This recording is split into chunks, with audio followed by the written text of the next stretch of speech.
Hey everybody, this is Abby from Realistic Kitchen and Gardens. Today is Thursday, May 28th, somehow.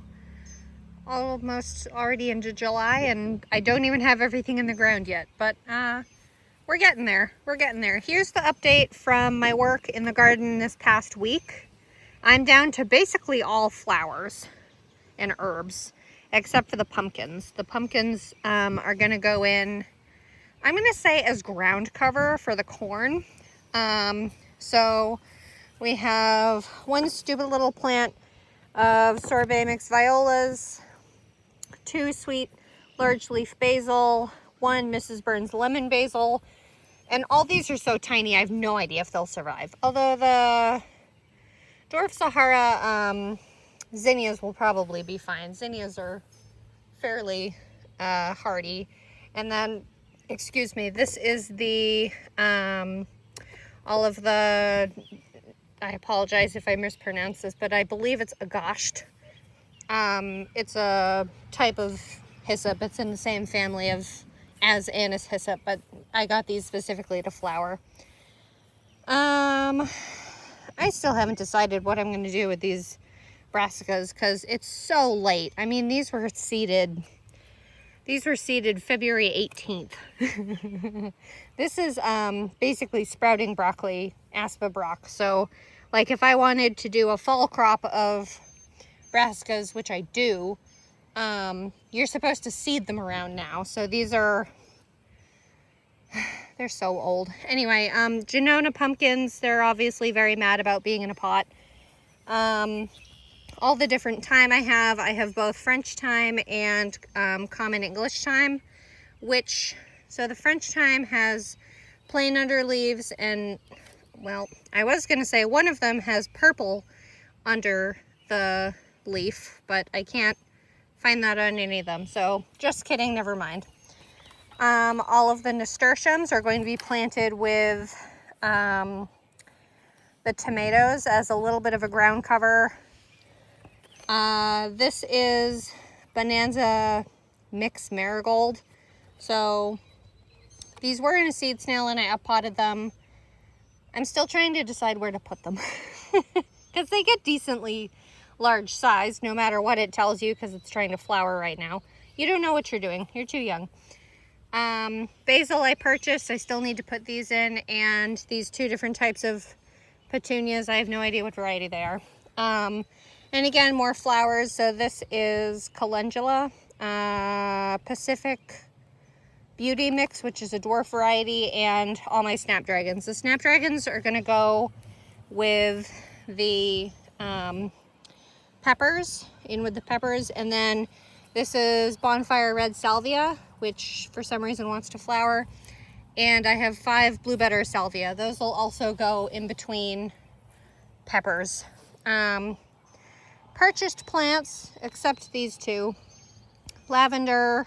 Oh, this is borage that I started in a snail that I need to get in the ground because they're getting to the point that they're trying to get to there. This is adult borage, which I purchased a couple plants of. And then I got, well, these are chives, and these are my shallots. And this, of course, is peppermint that I, or some kind of mint, peppermint, spearmint. It's probably, I think it's peppermint, because I think spearmint has longer, narrower, actually sharp leaves. Anyway, so those are all the plants that I have left to put in the ground, except I have 5 more plants I purchased, 2 more yellow bell peppers, and 3 more tomatoes, because I don't know if I miscalculated my spacing or, you know what, it was because with the peppers, it was because I didn't have as many okra plants as I expected to. So that ended up getting a little bit more room than I originally planned. And then for the tomatoes, I don't know what happened there. Half of my tomatoes were an experiment this year of trying the seed snails to see how they did. Tomatoes are pretty tolerable to a lot of stress, all things considered, at least as seedlings. So I don't know what to tell you about that, but damn near everything's planted. The only thing that's not planted are beans, and corn and all the companion plants. So we'll go row by row as usual. We've had so dang much rain. This has only been out here maybe 2 days and was empty. So, God, I need to mow this section. This is the only spot I need to mow anymore in the garden, and I can't. I have to get the manual mower because it's too small of a space to get the big mower in. But this row is gonna look ratchet for a while. This is row A. This is where the cucurbits are gonna go, and it's technically only about half planted. Plus I still need to put my oyas in, which are little ceramic pots that go underneath the ground to automatically water, which worked fabulously last year. But this row also has been super wet with all this rain. Like when I was clearing the weeds out of here, like there were standing pools of water. So we're gonna have to see how this goes. It's gonna be a little bit of an adventure this year, but these are the cucurbits I started inside this year. This is the first of the, I think, two or three Century Star watermelons. So this is a seedless variety of watermelon, also called triploid. But because it's a triploid, I did have 4, but one of them died. That's what it was. Or 3? Well, anyway, there's 2 in a row here. Again, they're not very happy. Hopefully snails aren't eating it. I should really put a bunch of, I don't know what that is. It's gone now. And then here is Ace watermelon, which is a traditional style watermelon, but it's meant to be a pollinator. Triploids need a pollinator. This was where the third watermelon was, but it ended up basically dampening off, or something ate its stem, one or the other. So there's going to be one there where that white piece is, and then you're supposed to do them every 3 feet, but I think I left that up and did 2. I'm gonna have to remeasure, but anyway, there'll be 1 or 2 more. I remembered my gap. I put up my trellises. We'll see how this height goes. I think for the watermelon it'll be fine, but the cantaloupes might be a little unruly. Here's the first Hannah's Choice cantaloupe, probably the largest too. So I grew this variety last year. They did phenomenally. From 4 plants, I got 28 melons. So yeah, you can see the pools of muddy water in here. So I don't know, I'm trying to decide if I want to try to do any drainage in here or more sand. I also was thinking of doing sunflowers in here so that they have deep, long tap roots, so they'll be helpful to plow straight down into the ground and increase drainage. But cantaloupe 1, cantaloupe 2, cantaloupe 3, cantaloupe 4, but you look like you're literally in a puddle. Oh, there's a puddle now. There, I told you. So I may have enough room for 1 more cantaloupe, depending how far I want to deal with it crawling away. Because here's the path between the archway, which is a smidge narrower than I originally anticipated, but c'est la vie. If you hear a bird in the background, it's that,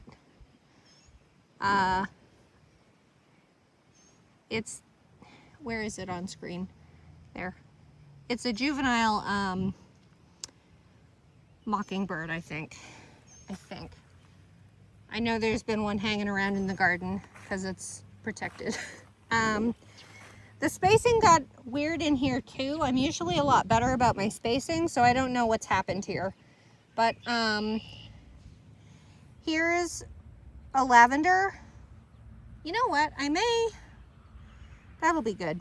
I was looking at my online app of how I do my garden planning, and I was trying to figure out if I could squeeze my zucchini where I originally wanted it right there, but I have enough room. I'll just put it here because that's where the last cucumber is. Yeah, we'll do that.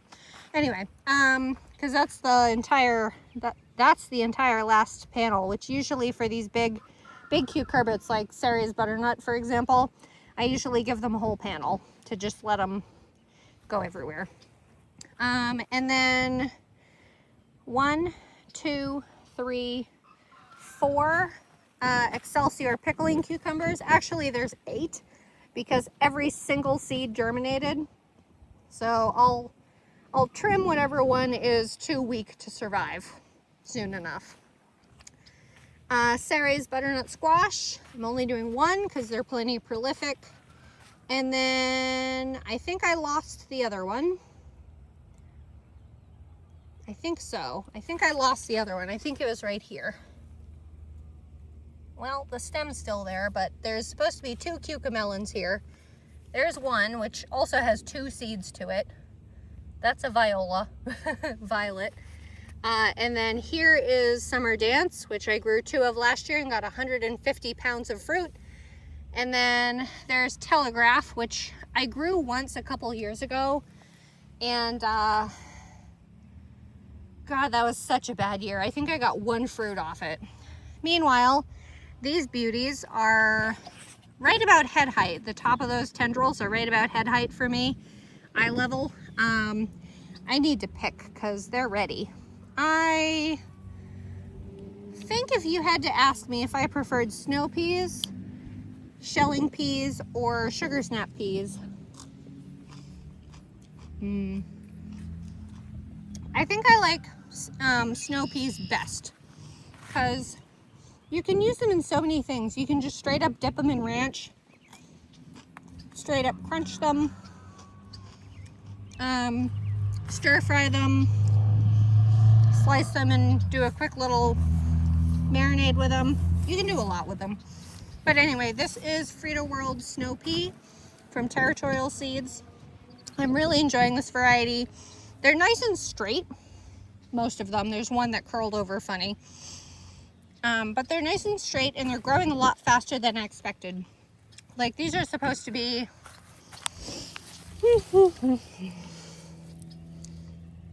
No, they're right on time. I was going to say they're supposed to be 75 days, but we're there because it's also time for carrots too. Because these were seeded March 4th, and I don't think they even germinated for a week or 2.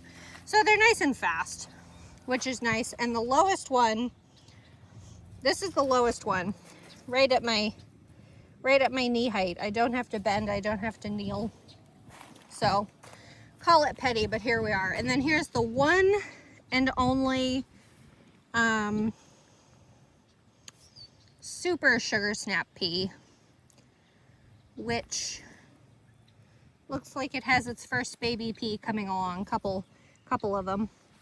I do like snow peas, don't get me wrong, but if you asked me which one I would prefer, sorry, I thought I heard the tornado siren, which would be silly, or the volunteer fire siren. Either way, I thought I heard a siren, but it was just some ass on a bike. Roby is fallow, needs to be mown, needs to be covered with an actual cover crop, but whatever. Here's a nice bunch of yarrow that I was thinking of letting do its thing this year. Onions are doing great. I really need to get this black fabric off because this onion, this is a, well, it's not completely filling the hole, but this is sterling. These should be ready, I think, at the very end of June. And then somewhere halfway along here is the red onion, red wing, which is a storage type. There's this fallow little section, and all the rest of these are Patterson yellow storage onions. I really need to get that black fabric off them, and I wanted to mulch with that fine chopped straw that's on the garlic. Same type of thing, not its actual straw, but oh, there's a mockingbird judging me. Because last year when I did this method, I ended up having some heat stress, and the bulbs are way too big to fit through these holes, obviously, and I think I just plant my starts too deep compared to what I should be doing. So assuming I could plant them the proper depth, I might not have an issue with that, but until I can get my life together and figure that out, this is where I'm at. So garlic is doing phenomenally. This is all soft neck. They don't produce escape, but you're doing something. What are you doing? No, okay. This is Achillium red, soft neck. There's Lore's soft neck, which I think, let me go on this side where I actually have the proper tags. There's Lore's. Lore's starts there. Lore's. And then this is Nootka Rose. I have another one. Oh, the Achillium red is a really short variety. So Achillium red is only like a dozen plants at best. And then here's Silver White. There I think is the tag. And then Lore's and Nootka Rose. I like this black plastic as weed suppression, but it's hot. I usually don't wear shoes in my garden, but I'm gonna have to because the plastic is hot, or stand in my rows. Hot. Whoa, Nelly. Here's the hardnecks. This is Ivan. You can see where I broke off the God, I have no words in my head today. The scape. They started scaping, so this and Georgian Crystal are my two earliest of my 5 hardnecks that I'm growing this year. And then in here is, let's see, this is all Ivan. So then there's Adonai that starts right there. I can see this in person, obviously. I just can't pull it on the screen because it's either small or really bright, one or the other. And then there's, what is your variety? What is your variety? I can't remember you. Quick drive by because it's hot. Oh, Metechi. And then I also have Armenian Red. I finally looked it up. There's another mockingbird calling its baby. Where are you? I have food, they say. That's a fun noise. And then I have, there's Georgian Crystal, which is there. And then, oh, I harvested from Armenian Red as well because I couldn't find the tag the other day. So Armenian Red must start right around there because the tag is just gone. But that's Georgian Crystal. So I have harvested 3 of 5 hardnecks, not 2 of 5. I'm currently staying in my carrot patch with a horse nettle between my feet. But this is Berlin. This is an 80 to 90 day variety of carrot. So it's a kind of like a main crop type.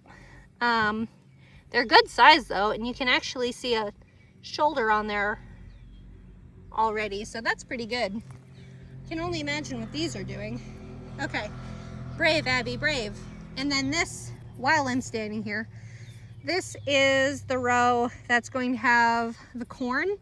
I just haven't pulled the weeds out of it yet. The weeds have been loosened, and of course this will endlessly be a joke. This is, I think, the 3rd year running now.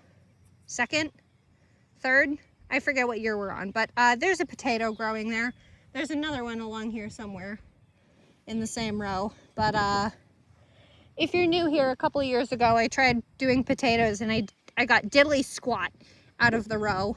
And now, of course, it wasn't last year, it was the year before that.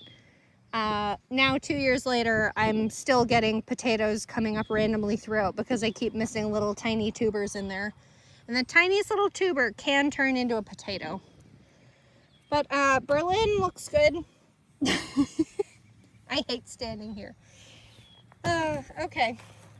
Now this is my rainbow carrot blend, and it's supposed to be a 75-day variety, so the greens to me look fully mature.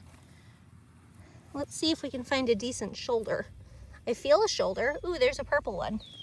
Get you right in here. There's a purple one. I don't know. I usually like to dig these via using a pitchfork. I'll stick a pitchfork in the edges right along here and pull up so that I don't have to actually pull. Maybe I'll pull this one red one. Ready? Let's see if I can manage it. The ground should be nice and soft from all the rain. Oh yeah. That's not bad. That's pretty good for a chaos zone carrot, but I feel like maybe they're too close, because I mean, I know that actually had really good spacing, because if you look at it, this had damn near nothing around it. So it could be the density of my soil, it could be the decreased amount of sun it's getting because of how busy this row is. I don't know, but that's probably a red dragon, considered a purple carrot. And then there's atomic red carrots too. Here's the other potato in this row, endlessly making fun of me. While I'm here, here is a temporary trellis. It's like half built. My husband started it and hasn't finished it yet. But this is for the pole beans. Here's the height. I think they're 10 feet tall, because pole beans get really tall. They can get either 8 to 10 feet depending on the variety, and even then some can get taller than that. But the plan is to have these horizontal bars higher. So there's this, everything's going to be on this side. This side is going to be open so that I can do stuff on the base as a cover crop, because I don't want them down the middle, because then I have to put my ladder right in the middle of the dirt and I sink. So it's safer in a lot of ways to have it against here. So I'll have a horizontal bar down here about 6 inches up, and I'll have the other horizontal bar way up top, and I'm going to run string kind of loop-de-loop around those 2 horizontal bars. And the beans will climb there. I just want to take a quick look in here because I sowed some summer carnival hollyhock, and I think that's it. I sowed them on the 20th. So just going off of what's consistently here, there's that, there's 2 more there, there's another one there. So I'm assuming that's the hollyhock. A couple more. I've never grown hollyhock. I know it can be a little pushy, but I keep joking that I've survived growing amaranth, so I guess we'll see how that goes. The other half of this row with the corn, the first half is going to be corn. The second half was supposed to be spring brassicas, but since I never got them in, I think I'll clear this as planned and instead move Flavor Fest strawberry to that quarter of the row, 15 feet, and then I'll put the ever-bearing strawberries I have randomly growing around property in this 15-foot section, and they can grow pups and all that, and then this 30 feet will be my strawberry patch next year. Rather than wait till the fall to transplant all those strawberries, I might as well move them now, because I mean these cabbages are shot. This is the tundra cabbage that I put in last fall, and they did pretty good, but I really didn't protect them from the winter cold or the spring summer heat, so that's on me. So no spring brassicas this year. Tomatoes are in too. I haven't finished the trellis system because this year I'm doing a dual corridor. So that trellis is up against that side. The tomatoes go down the middle, and then I heard something fall and I wanted to check what it was. And I'll do a matching alley down here. Cattle panels they're 16-foot cattle panels, so I won't be able to fit another hole in here. So I have these little pieces, I think they're 2 feet wide, that I can kind of stick in the ground. And I did use them last year, so I think I have 2 more cattle panels here that I can use here. So I'll use like 4 or 6 over here and probably double that on the side. But Bartelli cherry tomato, Defiant, Determinate slicer tomato. There's only 2. And then all the rest currently in the row are Supremo. So I'm going to count more for my sake, not yours, of how many Supremos there are until we get to the ones that are the seed snail ones, because about half are regular potted in 3-inch pots. They should have been 4-inch, but they're 3-inch pots. And then the rest were seed snail. So 1, 2, these are 2 feet apart, by the way. 3, 4, 5, 6, 7, 8, 9. So there's 9 Supremo that were in regular pots. And then the rest are seed snail. 1, 2, 3, 4, 5, 6, 7, 8, 9, 10, 11, 12, 13. So there's 13. I'm going to go to the end so I'm not standing on hot fabric. So there's 13 Supremo that are in the seed snail. So we'll see how that does. Because if I can grow tomatoes in seed snails, that'll be a lot easier than growing them in individual pots. These are all indeterminate paste tomatoes. And then I purchased, what's my camera doing? I purchased 3 more plants that are determinate paste tomatoes. They are Martino's Roma from Baker Creek, but I bought them from a local gardener who sells starts. So I'll do 3 more down here. And then in between every plant is going to be a nasturtium, except for where the varieties are different. So there's somewhere is the very last of the Supremo. I will have a basil, and then I'll have this Martino's Roma. So I'll be able to tell at a quick glance where the varieties start and end, because so frequently can I never tell where the varieties start and end because everything gets so covered up by foliage and other things, weeds mostly. But look at these potatoes. They're banging. Every single variety looks great. I do have flea beetle damage, but I don't usually have an issue with flea beetles actually causing harm. They usually just cause these little tiny pinpricks in here, which I don't really care. You can see flea beetles on here. See them? These are flea beetles. They just chew little holes in it. This year, my nemesis is slugs. My God, they were chewing the potato plants to the point that I thought deer were eating them or rabbits or something. So I did put some slug bait out at the base of the plants. And now that it's not raining cats and dogs all week, oh, I need to move my stakes that separate the shit.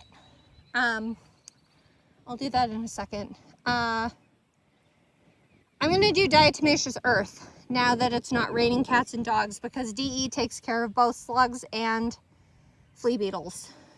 I still don't really care about the flea beetles. They Knock on wood, they haven't been a problem in the past. But this is Baltic Rose red potato. I need to find my separating stake. There it is. I need to move that before the plants get too big. These I'll probably harvest as new potatoes once the plants finish flowering. I need to double check when I do that, actually. What the hell is this? Oh, piece of vine from last year's plants. And then this is Yukon Gem, a gold storage variety.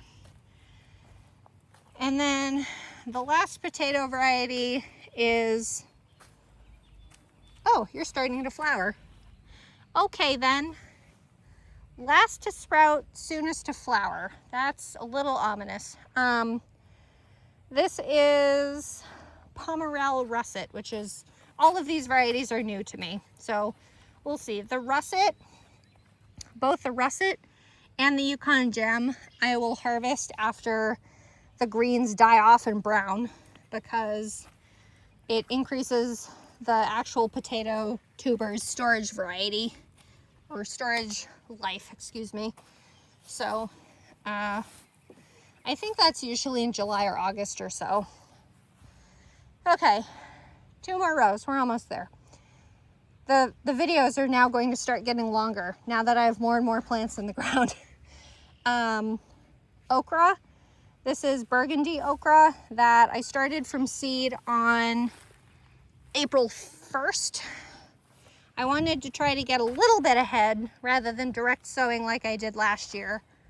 Because I started getting okra like at the end of the season, and both my husband and I were like, I want grilled okra, and it's like there's nothing to harvest. So anyway, so these are almost 2 months old now. 1, 2, 3, 4, 5. I think I did 14 inches apart.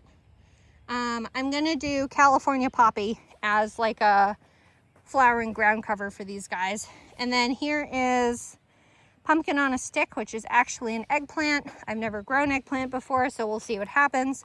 Nor do I eat eggplant. Pumpkin on a stick to me is going to be a fun ornamental plant, not a food. I think they are edible though, but they're tiny. I think it would be a pain in the butt to process. And then there's 2 sweet banana peppers.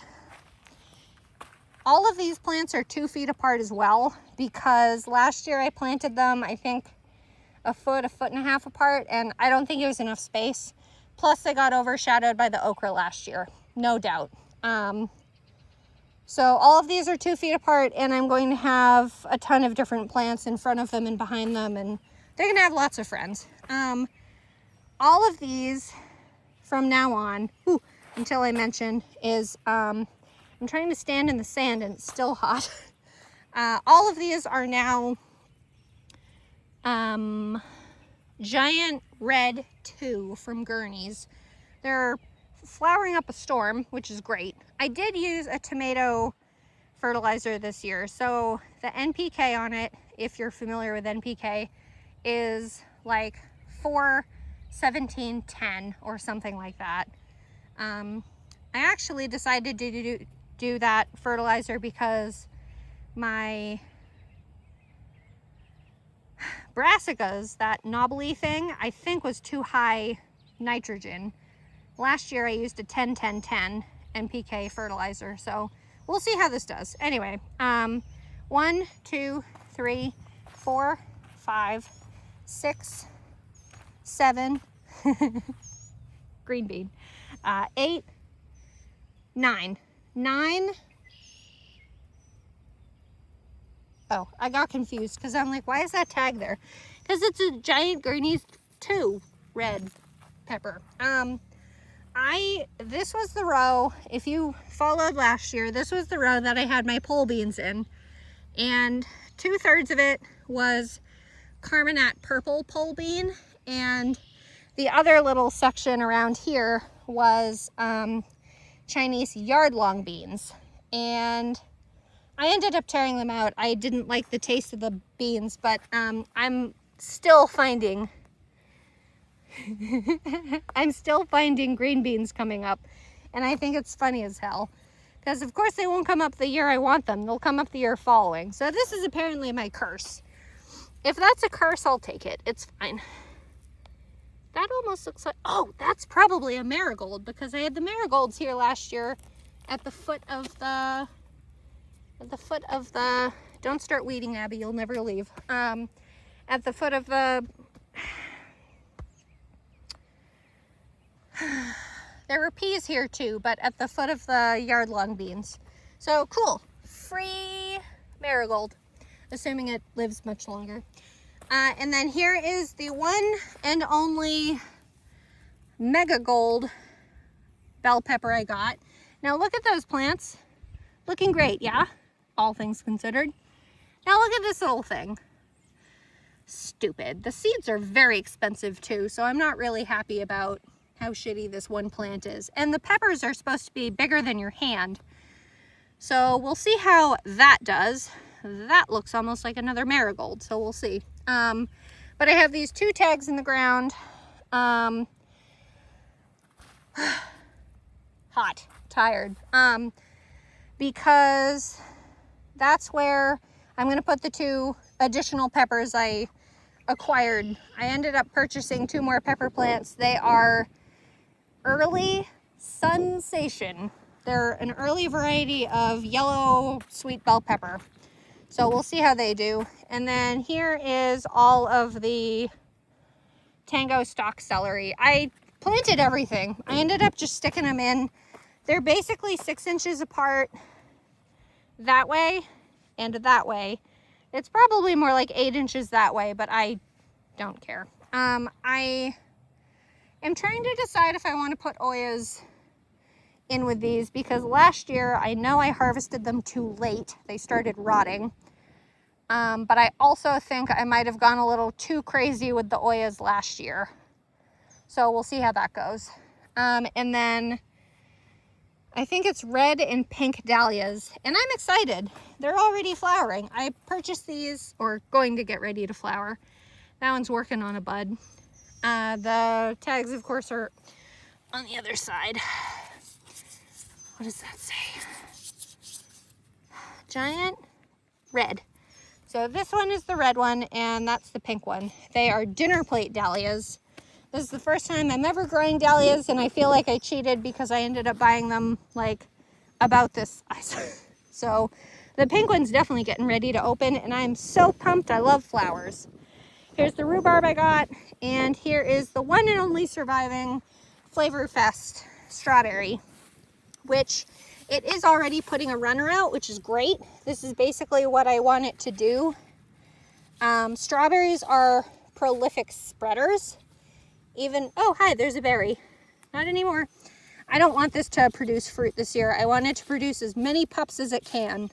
Actually, it looks like there's 2 plants here. Look at that. We'll see. But this plant was originally like right there. So I moved it here. But once I get that section over there cleaned up, I'll put, this is the one June bearing plant I have. And then I have a good few, where am I, ever bearing over there and up on the hill out front. And both were trying to fruit, but birds and things kept getting them, so. Okay, last row. This is gonna be a busy one because it's all the flowers I have. So these are direct sown. That's grass. What did I plant here again? Coreopsis, roulette coreopsis. So we'll see if this comes up. I kind of randomly scratched it in. And in retrospect, I feel like I probably should have just pressed them into the surface, but we'll see what comes up. It hasn't been that sunny lately, it's just been wet. But they're usually pretty tolerant. I almost said tolerable, tolerant. And then Cherokee Sunset Rudbeckia, Black-Eyed Susan was also direct sown. I don't see any sprouts yet either, but it's only been 8 days. So some things take like 10 to 14 days, something like that. Plants they'll come when they come. Transplanted out the, let's see, this is the orange giant marigold. They'll get about 3 feet tall, assuming everything cooperates. And, ouch, what's touching me? And then I need to weed whack this. It keeps tickling the back of my legs and I hate it. It feels like a bug on me. And then here is the giant yellow marigold. So basically same variety, just different color. Deft blue nigella coming along. There's 2 little sections of it. I think nigella is arguably supposed to be a spring flower, but I was so late to the party, but so far so good. So we'll just keep going. I purposely did these in 2 rows, ish. But it almost looks like parsley or carrots if you didn't know what it looked like. Not that I really do, but it's planted where I wanted it, and there's a lot of it. Okay, this, where the hell's your tag? Oh, God, I hate this stuff. This stuff spreads so quickly, whatever it is. It almost looks like a clover. This is supposed to be borage, but these are really old seeds, so I don't know if it'll actually come up. And I have 6 borage plants to begin with, so debatably I don't really need the seeds to sprout. But it was also the end of a seed packet, so I figured, what the hell. And then this is purple iron stalk. It's probably stunted because it was in tiny pots for so long, but looks like they're getting ready to flower. That'll be fun. Iron purple stalk. The color is gorgeous. Oh, that worm is getting fried. And then this I know is sprouting. This is cosmos. Cosmos are one of those great flowers that are just carefree and will sprout when you want them. This is a dwarf variety, so it's only about like 3 feet tall instead of like 5 feet tall. But it's a mix of pinks, different shades of pinks and white. This is, I was trying to remember by sight, but I didn't get there. Giant carnations, chabad, giant carnations. It looks like I'm missing one, or no, maybe not. I did 2, 1, 2, 1, 2, 1, 2. So whatever number that ends up being. So these are all different colors, but they're like a double, like a traditional carnation, but they're supposed to be big. Like the full variety name is like giant chabad carnations or something like that. These are my China asters. These are probably what I'm most excited about. Yeah, I'm like, what? I couldn't read my own handwriting for a second. So I'm pretty excited. Of course, the biggest ones are in the front and the smallest ones are in the back. Why did I do that? Whatever. Let's see. This is probably, that's the straw flower. I recognize that. Oh, pincushion scabiosa. Also called, I think, pincushion flower, which is confusing, but yeah, they're in the ground. They haven't died yet. And we'll see how they go. Giant straw flower. These are all blends. This half from after the iron purple stalk. Everything's a blend now. That half is meant to be a rainbow. And then from here onward is just a blend of things to see what colors I like of stuff. Because so many things come in so many varieties, or so many colors and varieties. So this is a tall double mixed straw flower from Territorial Seeds. It's got darn near all the colors. I think it has white, red, orange, yellow, and either pink or purple. So we'll see. And then this last section here is giant zinnias. There's a tag right, I think it's right there. I can't see it through the camera lens, but that is California Giants blend. And then these 4 plants are Striped.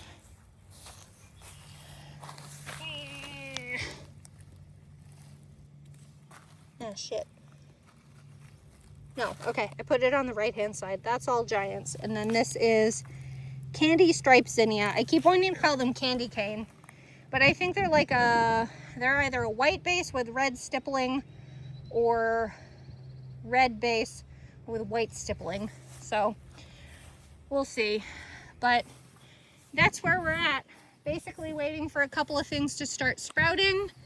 I need to direct sow some sunflowers and corn and pole beans once I finally get the ground prepped properly for it. And then the wait begins for harvesting. Carrots I'll probably give another week to. I usually like to wait until the shoulders start popping up around the base of it. Because that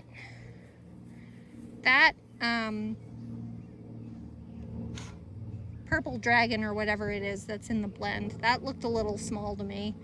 Or maybe it's just the greens, I really don't know. I'll double check it, but other than that, the garlic, now that the hardneck garlic is starting to scape, that'll be ready to harvest in about a month when the greens start yellowing quite a bit. And then the soft neck garlic, 2 weeks before it's ready, the necks will flop over. And then they're harvested. I'll let them dry and then I'll braid those. The onions will be ready, I think, mid-June, late June, very early July. I need to get better about harvesting them. Last year I lost damn near half the crop because I didn't harvest soon enough and didn't preserve them properly. So I'm gonna be more on top of that this year. Their necks will soften and flop over just like the soft neck garlic too. Pole beans come pretty quickly once they're planted. I think my variety of corn is 55 days once germinated. And actually the cucumbers come pretty quickly too. Excelsior, I've grown before. Excelsior was so prolific and it produced tons of nice pickling sized cukes, but also a really good gherkin sized cuke too. So I want to try to do half sour gherkins this year. We'll see how that works. But that's about it. If you like this kind of stuff, please like, comment, and subscribe for more. And follow along my Facebook page, Realistic Kitchen and Gardens, for the daily shenanigans. Okay, thanks. Bye.